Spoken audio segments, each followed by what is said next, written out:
yang 10 menit ya. Ini Bunda-bunda request saya berapa menit kira-kira? 5 menit kayaknya ya. Karena biasanya kalau perut sudah terisi, terasa kenyang, apapun yang muncul berikutnya? Betul sekali. Baik, mudah-mudahan nggak lama juga ya, jadi poin-poin pentingnya saja. Bismillahirrahmanirrahim. Assalamualaikum warahmatullahi wabarakatuh. Mohon izin mau perkenalkan diri sebentar, Bunda-bunda. Ini bisa jadi ada yang perjalanan dari tengah malam. Jadi kalau kita-kita yang dekat aja ngantuk, kita bisa bayangkan yang paling jauh ngantuknya kayak apa, gitu ya. Terima kasih atas kehadirannya. Perkenalkan diri, saya Ernawati. Saya bagian dari divisi yang kedua, kajian. Dan mudah-mudahan ini bisa sama-sama memberikan semangat buat kita. Namun nampaknya kita perlu memberikan apresiasi dulu nih ya buat kita karena sudah menjadi bagian dari Aisyah. Kenapa begitu? Saya rasa pemerintah itu berhutang dengan Muhammadiyah dan Aisyah. Betul nggak Bun? Kalau tadi Bunda Sam sudah menyampaikan kira-kira 1915 sampai 1917 itu ada suara Aisyah. Berarti sudah sejak sebelum kemerdekaan kita telah lahir dan kita ada penerus-penerus perjuangan itu. Kita berikan pos dulu buat Aisyah kita.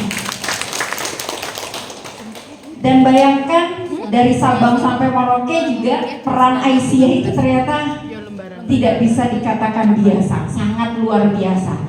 Kalau tadi Bunda Sam memantik bahwa penting mencerdaskan generasi Z terhadap tokoh-tokoh Aisyah, saya tadi jadi punya ide baru bahwa setiap daerah perlu juga memunculkan tokoh-tokoh penerusnya. Siapa dia? Teman-teman semua yang ada di sini saya rasa yang perlu diedukasi kepada generasi sekarang ini gitu, bahwa bunda-bunda semua ini adalah pejuang-pejuang penerusnya gitu. Jadi kita bisa dapat 2 buku. Setuju nggak Bun? Setuju ya? Ada pejuang pahlawan-pahlawan Aisyah dan ada pejuang pahlawan-pahlawan penerusnya gitu. Dan itu keren banget. Saya rasa akan menjadi inspirasi bagi generasi Z saat ini. Gitu. Baik. Ini adalah divisi kajian. Strategi dalam gerakan program ada 7 yang menjadi poin pentingnya gitu ya Bunda-bunda, yaitu memberikan motivasi dan membangun kesadaran kebermanfaatan jangka panjang maupun jangka pendek. Saya yakin di masing-masing LPPA khususnya di divisi kajian masing-masing daerah juga sudah punya program-program yang memungkinkan untuk bisa dilakukan begitu ya. Juga memberikan kemudahan akses informasi kepada penanggung jawab, baik itu transfer knowledge, diseminasi informasi gitu ya, juga manajemen, memanfaatkan peluang untuk wakaf ilmu, juga memanfaatkan potensi kader secara profesional dan profesional dengan membangun jejaring dan memanfaatkan media sosial seperti materi utama yang menarik tadi itu ya. Dan ternyata kita banyak juga yang belum tahu gitu ya, link-link milik Muhammadiyah dan Aisyah yang sebenarnya warga Muhammadiyah harus dan warga Aisyah itu harus paling terdepan gitu ya untuk bisa menggunakannya. Lalu mengoptimalkan realisasi kepemimpinan kolektif kolegial dan pemberdayaan kader. Ini yang menurut saya juga sangat-sangat penting untuk bisa kita lakukan. Nah, di 5 menit terakhirnya saya ingin memberikan pemantik gitu ya. Isu-isu apa sih gitu ya, mungkin beberapa dari bunda-bunda di sini ada yang pernah mendapatkan materi ini menjadi merecall kembali gitu ya ingatan kita tentang isu-isu yang sangat mungkin menjadi bahan kajian yang bisa dilakukan, yang memungkinkan dilakukan di masing-masing daerah. Karena apalagi di era digitalisasi seperti ini, menurut bunda-bunda masalah makin dikit atau makin banyak? Makin banyak ya Bun. Kalau sebelum saya sampaikan isu-isu, saya izin sharing sedikit saja. Saat ini saya menangani korban kekerasan seksual. Yang mengerikannya adalah ketika saya bisa berdialog dengan si pelakunya mengakui bahwa cara dia mendapatkan korban itu lewat media sosial dengan mencari status-status galau, uploadan galau dari para remaja ataupun Gen Z yang itu adalah menjadi sasaran empuk bagi dia. Apa yang dilakukan? Di DM kalau di IG itu. Kalau di status WA, statusnya di komen. Kan beberapa dari perempuan-perempuan remaja ataupun bahkan kita mengakui ya sih Bun kadang bikin status. Ada yang pernah bikin status galau? Tidak, alhamdulillah. Yang tidak, Bun, saya kasih tips. Kalau Bunda lagi galau, gatal pengen bikin status, nggak apa-apa. Tapi saya sarankan postingannya itu sembunyikan dari siapapun yang melihatnya. Itu sehat mental kita, ya, keluar gitu ya, katarsis kita, tapi tidak menimbulkan masalah baru. Atau beberapa ada yang hati ya tau, pendiwo cowok, oke, berarti punya tujuan ya. Kalau punya tujuan, sembunyikan status dari yang kita tidak punya masalah, berikan kepada dia saja. Bisa kan disetting begitu? Tapi bukan tujuan yang buruk ya Bun. Kalau Buddha bilang gini, wes dikei hati ngerogoh rempolo, wah jangan, itu namanya kita nggak ikhlas gitu ya. Kasih aja Bun satu ayat yang mengingatkan dalam kebaikan, kita dapat pahala, mudah-mudahan dia kesindir dapat hidayah, begitu kira-kira. Itu jauh lebih tepat gitu ya. Oke, kita kembali ke tadi, pelaku yang mengaku. Saya tanya, dari mana kamu kenal sama korban? Sebelumnya nggak kenal Bu, tapi saya lihat-lihat ini aja, random aja. Tiba-tiba muncul di beranda saya status orang itu galau. Terus kamu apa yang kamu lakukan? Saya DM. Kamu lagi kenapa? Bayangkan, ternyata seperti itu pelaku itu mencari korban-korbannya. Sampai akhirnya, terus apa jawaban si korban? Ya dia nggak jawab Bu, tapi ya terus aja dikasih perhatian. Seperti batu yang ditetesin air, yang dia sedang terluka, betapa dia merasa berarti ketika ada satu orang yang mau perhatikannya. Kamu jangan sedih kalau Bunda mau lihat fenomena yang sedang terjadi seperti kasus Agus yang ada di Agus Buntung ya, betul sekali, mohon maaf. Iya, itu benar-benar modusnya. Saya sampai, aduh, ini kok benar-benar persis ya. Jadi yang berarti itu ketika kamu mendapatkan ketulusan. Jadi yang dia obrol janji dan lain sebagainya. Dan itu titik lemah salah satu perempuan adalah mudah baper, betul lah Bun? Jadi diakui atau tidak, baik remaja maupun orang-orang dewasa seperti kita, kadang masih kebawa perasaan gitu kira-kira ya. Maka mari kita itu jadikan salah satu kajian yang sangat penting untuk generasi-generasi kita di masing-masing daerah agar berhati-hati. Bahkan Bunda-bunda bisa melihat betapa banyak gitu ya berita-berita yang beredar saat ini yang makin mengerikan karena ternyata dari dampak dari medsos yang luar biasa negatifnya lebih banyak itu begitu. Nah, ini adalah beberapa isu strategis yang bisa menjadi bahan-bahan kajian selain tadi yang sudah dipaparkan oleh Bunda Sam ya.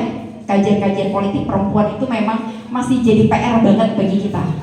Masih banyak yang belum paham bahwa perempuan itu punya peranan yang sangat strategis dalam menentukan peta politik Indonesia, kira-kira begitu. Nah, sekarang kita yang pertama ya, mohon maaf yang sebelumnya tadi, penguatan peran strategis umat Islam dalam mencerahkan bangsa. Kedua, penguatan perdamaian, pemilihan umum yang tadi sudah dibahas oleh Bu Sam, optimalisasi pemanfaatan digital yang tadi didapatkan dari Pak Kasmui ya. Lalu menguatkan literasi nasional, ketahanan keluarga basis kemajuan peradaban bangsa. Nah, ketahanan keluarga ini secara spesifik menurut saya penting banget kita menumbuhkan ketahanan mental di dalamnya. Karena sekarang banyak sekali gangguan kesehatan mental yang bukan makin dikit munculnya tapi makin banyak ragam gangguan kesehatan mental. Begitu. Selanjutnya ada penguatan mitigasi bencana dampak perubahan iklim dan perempuan dan pada perempuan dan anak, juga akses perlindungan bagi pekerja informal dan menurunkan angka stunting di Indonesia. Ini adalah 10 isu strategis gitu ya yang bisa menjadi bahan kajian di masing-masing daerah. Kita next saja. Ini penguatan peran strategis umat Islam dalam mencerahkan bangsa. Mungkin nanti Aisyah bisa mengajak segenap komponennya untuk menjaga membangun ukhuwah Islamiyah. Dan saya yakin kalau bagian-bagian ini setiap daerah sudah melakukannya gitu ya dengan berbagai program-program yang ada di daerah masing-masing. Ikhtiar ini bertujuan untuk mewujudkan kemajuan dan peradaban umat, bangsa dan kemanusiaan semesta. Bun, ini nanti kan semua materi di-share ke peserta ya? Peserta ada grup juga kan ya?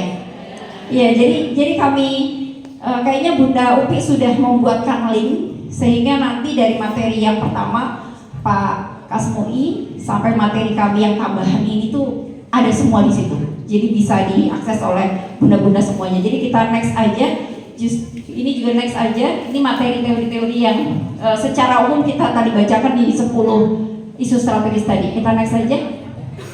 kita langsung ke ini, program isu tambahan ini titipan, tapi saya rasa menjadi sangat penting juga, yaitu penguatan bentuk tindakan pada pelaku pelecehan seksual pada perempuan dan anak, serta upaya pencegahan ya kekerasan seksual dan kekerasan seksual pada perempuan dan anak. Karena coba Bunda lihat dalam sehari di berandanya Bunda, berapa kali lewat kasus-kasus yang menggambarkan tentang ini, betul nggak? Itu entah itu pelakunya orang terdekat, tetangga, atau orang yang sama sekali tidak kenal sebelumnya, itu menjadi isu yang perlu mendapat perhatian dalam kajian-kajian berikutnya. Lalu peningkatan kuantitas dan kualitas perempuan dalam pendidikan. Terus kita lihat juga tingginya angka pernikahan anak usia dini, dan kebanyakan karena beberapa diantaranya karena hamil di luar nikah gitu ya. Lalu perlu juga upaya promotif, preventif, dan kuratif gitu ya terkait kasus-kasus yang ada saat ini, dan peningkatan kesejahteraan psikologis atau kesehatan mental perempuan dan anak. Ini saya rasa patut mendapat perhatian di divisi kajian lebih dalam. Seandainya setiap daerah itu bersepakat gitu ya untuk bisa mempromosikan pentingnya kesehatan mental gitu ya, saya rasa insya Allah hal-hal yang terkait kerugian bagi perempuan dan anak bisa kita minimalisasikan. Juga pentingnya peningkatan pengetahuan di era digitalisasi. Kenapa ini menjadi hal yang patut kita lakukan? Karena banyak dari orang tua yang ternyata tidak memahami bisa dikatakan perilaku anak-anak remajanya di era digitalisasi ini. Jadi lebih canggih anak-anaknya daripada kita sebagai orang tua gitu ya. Bahkan mereka janjian dan lain sebagainya, akhirnya melakukan tindakan-tindakan yang tidak sesuai norma agama dan norma sosial, itu karena lewat medsosnya mereka itu. Seperti yang tadi, ketika si anaknya galau dia buat status, ternyata itu adalah justru kode bagi si pelaku-pelaku kejahatan seksual untuk mendapatkan korban-korban baru begitu. Mudah-mudahan yang sedikit ini bisa menjadi pemantik buat bunda-bunda semuanya, sehingga ketika nanti kembali ke daerahnya masing-masing bisa merumuskan dan setidaknya mengerucutkan gitu ya kegiatan-kegiatan yang dipandang khususnya di divisi kajian itu menjadi prioritas utama, agar di tahun 2025 ini mudah-mudahan program-program di setiap divisi khususnya di divisi kajian ini bisa lebih dioptimalkan. Begitu bunda-bunda semuanya, mudah-mudahan yang sedikit ini bisa bermanfaat. Segala yang benar datangnya dari Allah dan yang salah dari saya pribadi. Kurang lebihnya saya mohon maaf. Billahi taufiq wal hidayah. Wassalamualaikum warahmatullahi wabarakatuh. Saya kembalikan ke moderator.